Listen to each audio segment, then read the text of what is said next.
The city of Redmore was never quiet. Even at midnight, you could hear the distant wail of a siren, the hum of traffic, or someone shouting from an open apartment window. But now, nothing. Not a single sound. No engines. No laughter. No cries for help. Just silence. The kind of silence that pressed against your chest and made your heart beat louder in your own ears. Callum's boots crunched softly on broken glass as he moved cautiously through the supermarket aisle. The once bustling store looked like it had been hit by a bomb, shelves overturned, food scattered, and blood smeared across the tiled floor in long, desperate streaks. He didn't look at the blood anymore. There was too much of it now. Too many stories written in crimson that he could no longer afford to read. A sound, faint, deliberate, snapped his head toward the bakery section. His fingers tightened on the wooden handle of his makeshift weapon, a steel pipe wrapped in duct tape. But it was only Lila, stepping out from behind a toppled freezer. She was 14, quick on her feet and twice as smart as most adults Callum had known before the world ended. "Only stale bread left," she whispered, holding up a dry loaf. But no sign of them. Callum nodded. "Good. Let's grab what we can and move." They weren't alone in this world gone dead. There were still others, some friendly, most dangerous. And then there were the ones who used to be people. Now, they were something else. The infected. The undead. Callum never liked the word zombie. It felt like a movie, like fiction. What they faced was real. And it hunted by sound. That's what changed everything. When the infection spread, it didn't start with chaos. It began with people going quiet. Entire blocks went silent overnight. Phones stopped ringing. Radios went dead. Then came the screams, short, sudden, and cut off too fast. People who tried to run were heard. And being heard meant being hunted. 3 weeks ago, sound was just noise. Now, it was death. As they moved out the back of the store, Callum signaled to stay low. They had parked their stolen van 2 blocks down in a shadowed alley, far from any echoes or exposed surfaces. The silence made every small noise feel like a gunshot. A can rolling across pavement. A zipper pulling. Even footsteps, if too fast, could attract them. Lila held her breath as a shadow moved behind a car in the distance. But it wasn't one of them. It was Riley, lean, sharp-eyed, and always carrying his favorite knife, a curved blade he'd named Whisper. He joined them quickly, pointing to the east. "They're close. A pack. 4 or 5. Moving slow, but they're listening." "Did they hear us?" Callum asked. Riley shook his head. "Not yet. But we need to move. Quietly."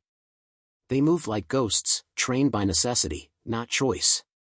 The rule was simple: speak only in whispers, step only where there's softness, and never, ever slam a door. As they reached the alley, the tension in the air was so thick it felt like it could snap.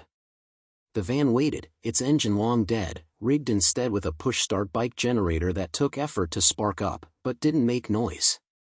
The group climbed in and waited for the faint whir of energy to flow. Riley pedaled, slow and steady, until the dashboard lights flickered to life. Callum sat in the driver's seat, hand trembling slightly as he turned the key. The van purred, a sound too loud, too dangerous, but necessary. They only needed to make it 10 blocks to reach the safe zone. A library turned fortress. The place where they met others, survivors who learned to live in silence, to communicate with hand signals, and to plan their every move like a game of chess played in a minefield. But this time, the undead had heard them. From the shadows behind, they emerged. Not running. Not snarling. Just walking with eerie precision, heads tilted, listening. Sensing. Tracking. Their flesh gray and torn, their eyes cloudy, and their ears, always their ears, twitching like predators. Callum didn't wait. The van surged forward, tires spinning on gravel. Lila clutched the bread tight as Riley scanned behind with wide eyes. "They're faster now," he muttered. "They're learning." That idea chilled them more than anything. If the undead were evolving, adapting, the rules might change. Silence might not be enough. As the van disappeared into the foggy remains of Redmore, none of them spoke. Not because they feared the sound, but because each was thinking the same thing. What happens when silence no longer saves them? The van rolled into the abandoned library's underground parking structure, its tires barely whispering on the dusty concrete. Callum cut the engine the moment they passed the rusted gate. No one spoke. Even breathing felt like a risk now. They waited in silence, listening. Above them, the world creaked. Somewhere far off, a loose sign swung in the wind, tapping against metal like a ticking clock. But no footsteps. No moaning. No scratching. It was safe, for now.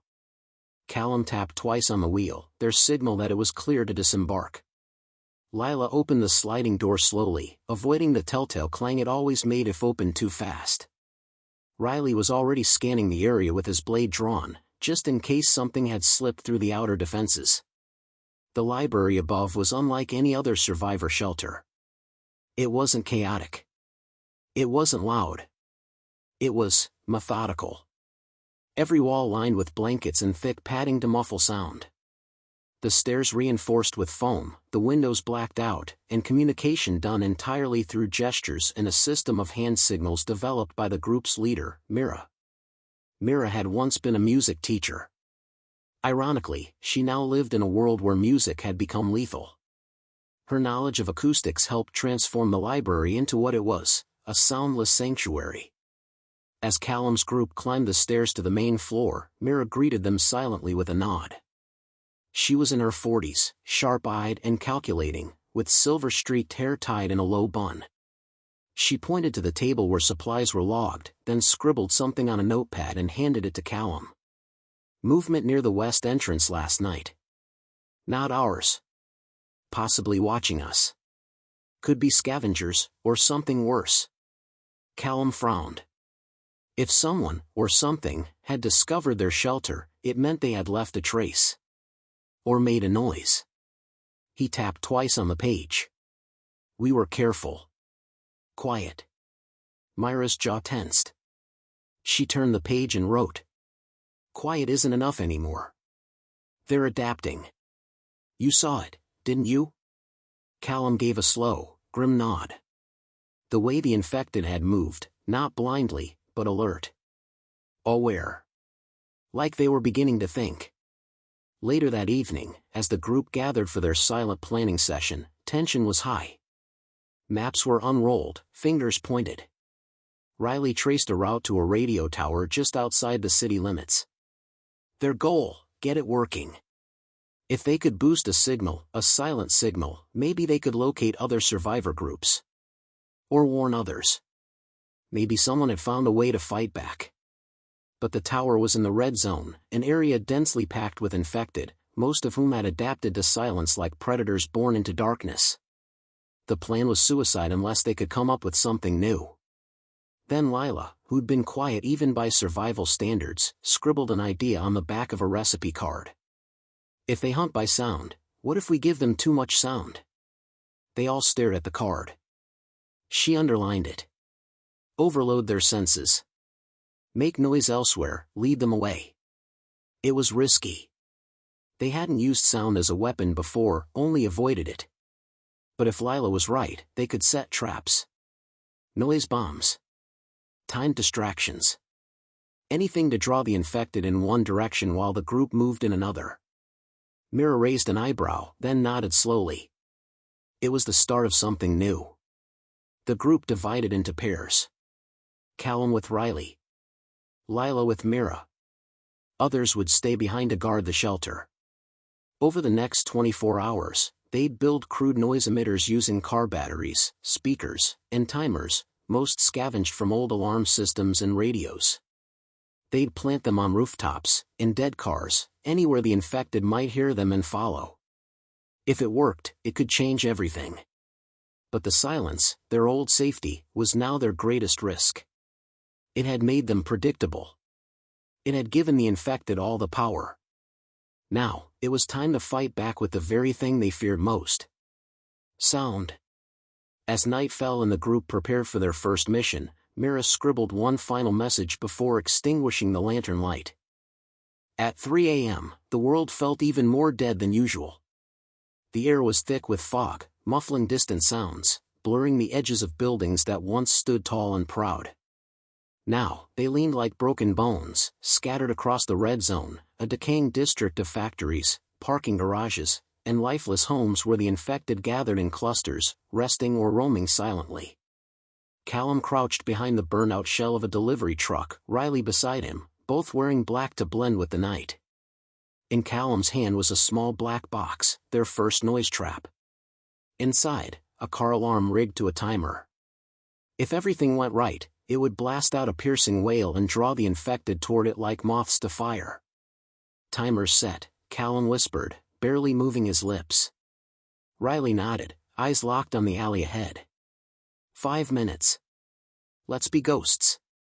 They slipped into the shadows, hearts pounding.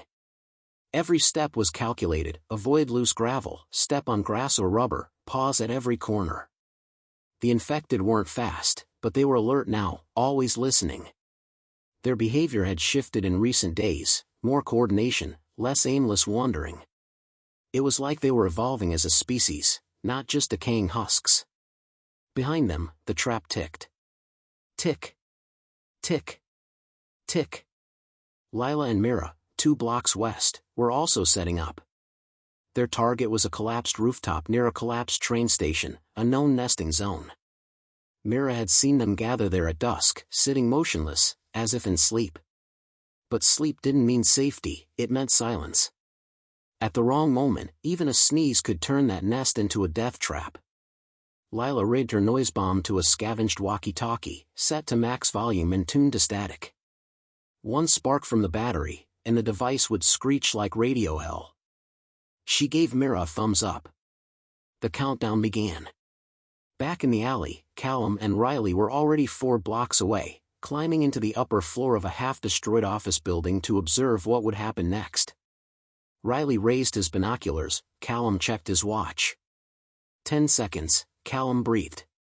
Then it happened. A shriek, mechanical, high-pitched, piercing through the fog like a banshee's scream. The infected reacted instantly. From all sides, they emerged, slowly at first, like shadows detaching from walls. Then faster.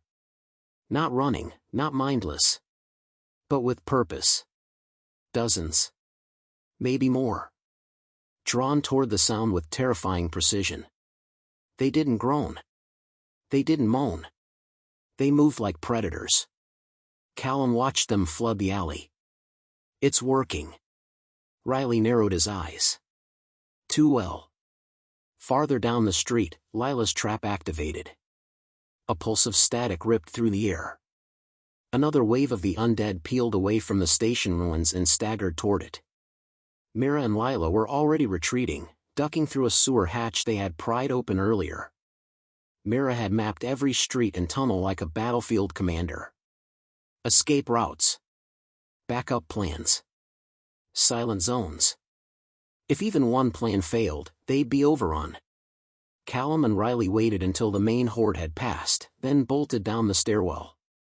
But as they exited the building, Riley grabbed Callum's arm. Stop. Look. At the edge of the alley, one of the infected stood motionless. It hadn't followed the sound. Its head was tilted, listening in the opposite direction. Toward them. Callum's stomach tightened. It knew. Without a word, they moved, slow, backward, avoiding eye contact, avoiding even the thought of sound. But the infected, a woman once, now rotting and barefoot, took a step toward them. She wasn't drawn by noise. She was watching. Riley's grip tightened on his blade. No, Callum whispered. Run. They sprinted down a side alley, weaving through rusted fences, dodging wreckage, barely breathing. Behind them, they heard nothing, no pursuit, no growl. Just the familiar terror of quiet. When they finally returned to the library bunker, Mira and Lila were already waiting, safe. The traps had worked. They'd cleared entire city blocks of the infected for the first time in weeks. But Callum wasn't celebrating. She didn't chase the sound, he said, pacing. She watched. Like she knew it was a trick. Mira listened carefully. Then wrote a message on her notepad and held it up. Some of them are resisting the instinct. She flipped the page. We're not the only ones learning. The air inside the library bunker had never felt heavier. Despite the success of the noise traps, no one smiled. No one celebrated. Callum's report, about the infected woman who hadn't chased the sound, hung over them like smoke. Mira laid out a map of the city, her fingers tracing potential danger zones. She paused near an old factory compound just east of the red zone. It had once been a military research facility, rumored to have been sealed off during the first wave of the outbreak. She scribbled a question on her notebook and held it up for the others to see. What if this is where the change started? Callum crossed his arms. You think something in that place triggered their evolution? Riley nodded. Or maybe someone. What if people were experimenting on them? Teaching them? The idea chilled him even more than the creatures themselves. Lila tapped the map beside the facility. If we're going to reach the radio tower, we'll need to pass by it anyway. It's a risk we have to take. The group reluctantly agreed. But Mira added one rule before they left: no more testing traps. No more drawing the infected. Until they understood what they were up against, they would return to pure stealth. The following night, the team geared up. Callum, Lila, Riley, and Mira, all dressed in black, carrying only what they needed. Silent weapons. Food rations. Flashlights with red filters. And their most valuable tool, a silence discipline honed to perfection. They traveled on foot, using old delivery routes and underground service tunnels. Every few minutes, they paused to listen. One misstep, one echo, and everything could fall apart. Halfway to the facility, they reached the outskirts of a ruined neighborhood. Trees had split sidewalks, cars were covered in vines, and the air smelled faintly of mold and ash. That's when they saw it. A line of infected, 6 of them, standing perfectly still in a crescent formation in the middle of the street.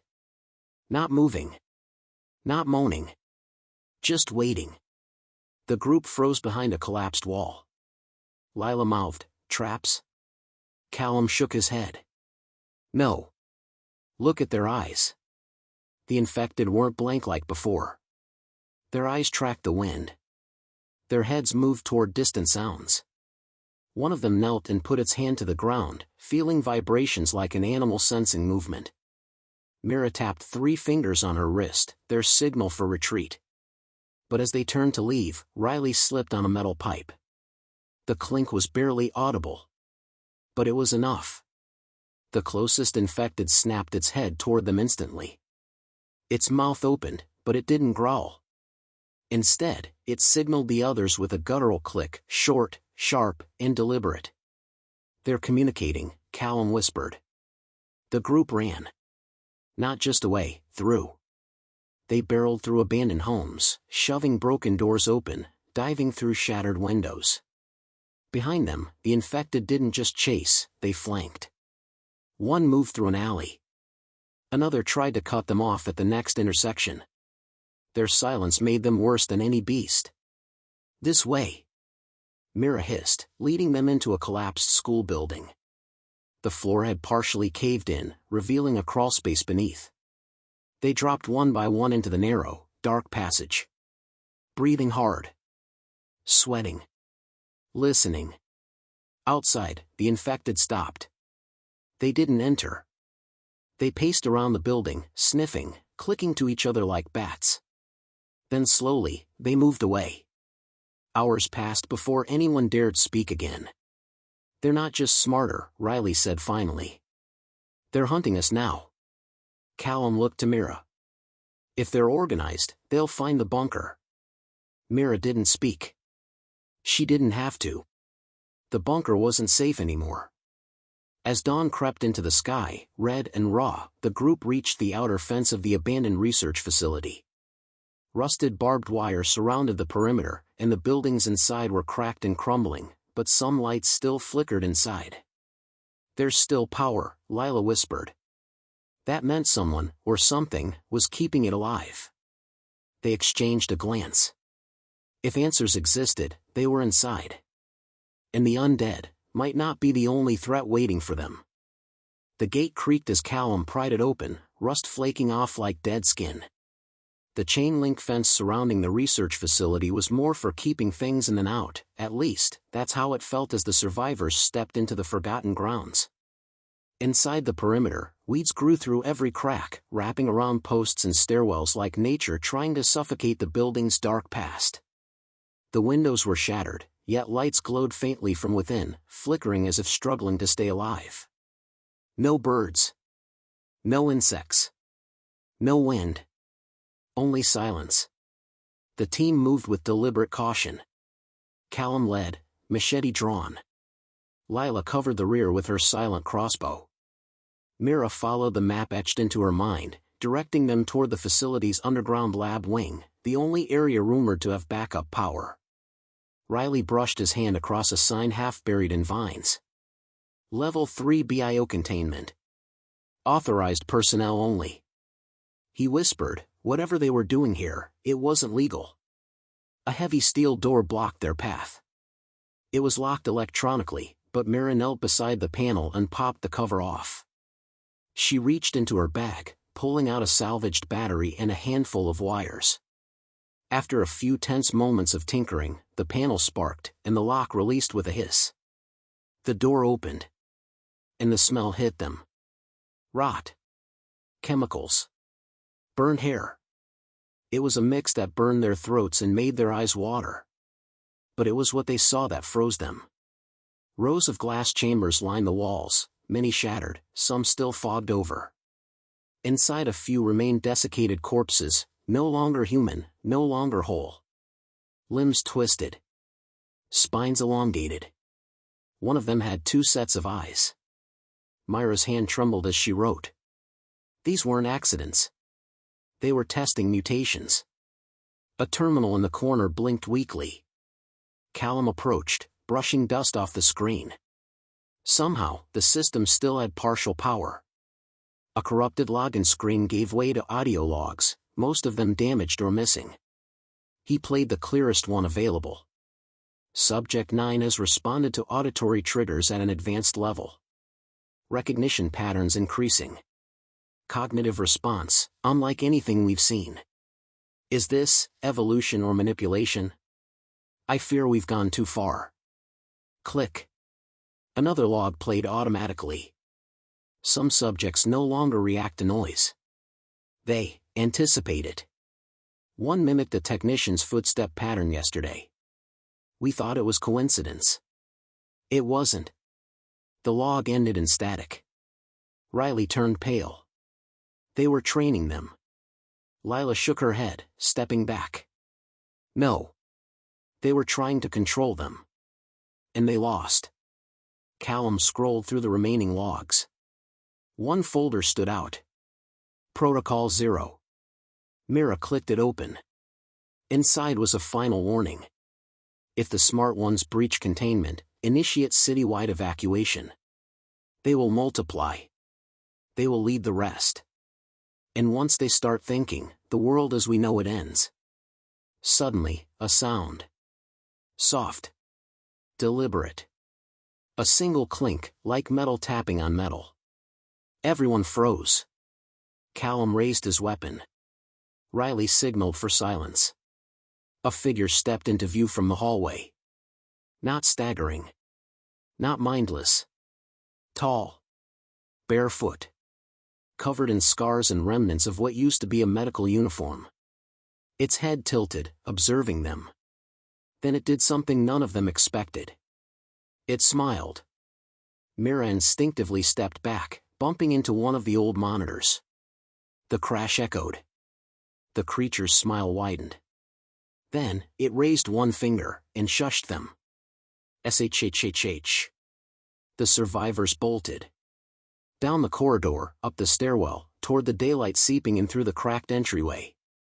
But footsteps followed. Quiet ones. Measured ones. It wasn't chasing in rage, it was stalking like a predator with all the time in the world. Once outside, Callum yanked the steel door shut and wedged a broken pipe through the handle. "We're not going back in there," he gasped. "Ever." Mira, still trembling, wrote one final message. They weren't created by accident. Someone wanted this. They turned away from the facility, but the damage had already been done. The infected weren't just evolving. They were led by something new. Something worse. Something aware. They ran. Not because they were scared of the undead, they'd dealt with them before. They ran because this one watched. It had stood there in the corridor, half human, half nightmare, and smiled at them. Not out of hunger. Out of understanding. It knew what they feared, and worse, it enjoyed it.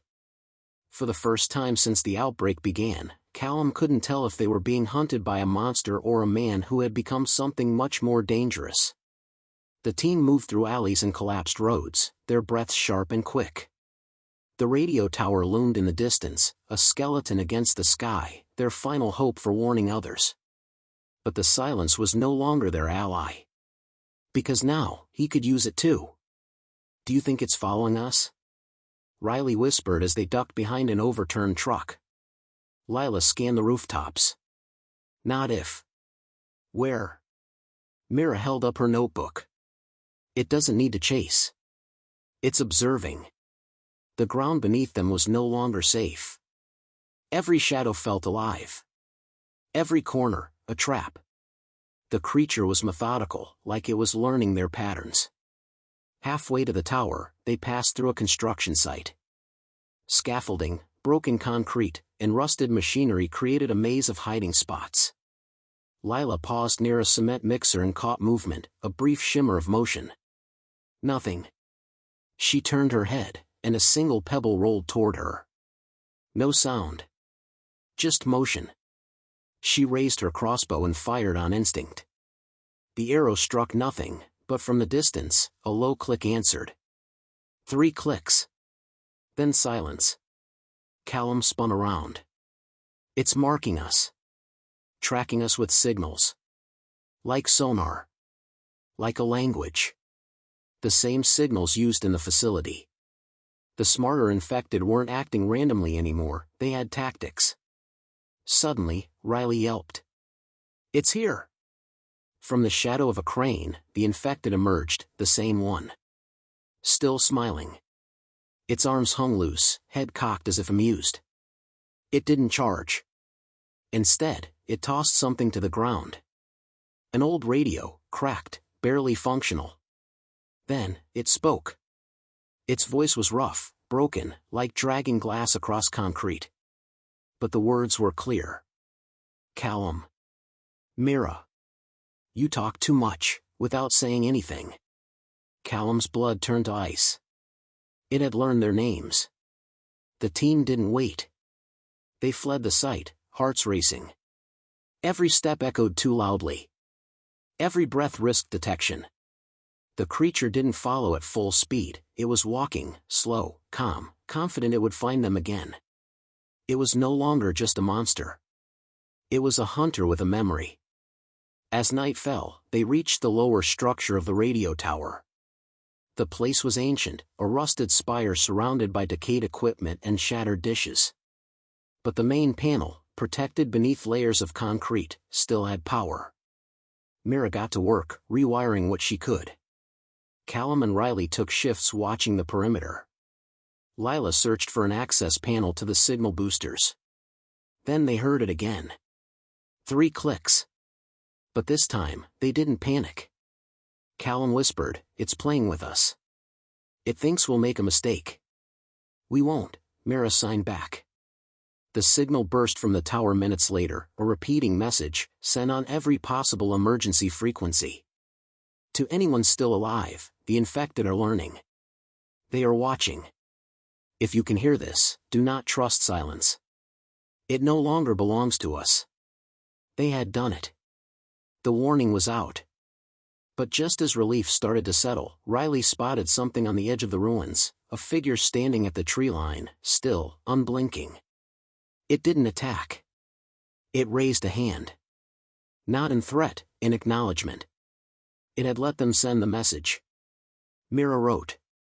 It wants others to panic. To hunt them. It's not hiding anymore, it's declaring war. And as the wind blew across the tower, carrying their message across the dead world, the team realized something horrifying. This wasn't about survival anymore. It was about outsmarting the ones who had already outsmarted them. The tower was alive with a low hum, the last functioning link to the outside world. It felt like the final heartbeat of humanity, echoing through the ruins. But there was no comfort in the signal they had sent. No sense of victory. Every second that passed, the reality hit harder. The creature, the silent hunter, was out there. It was waiting, and it had already adapted to their every move. They had warned the world.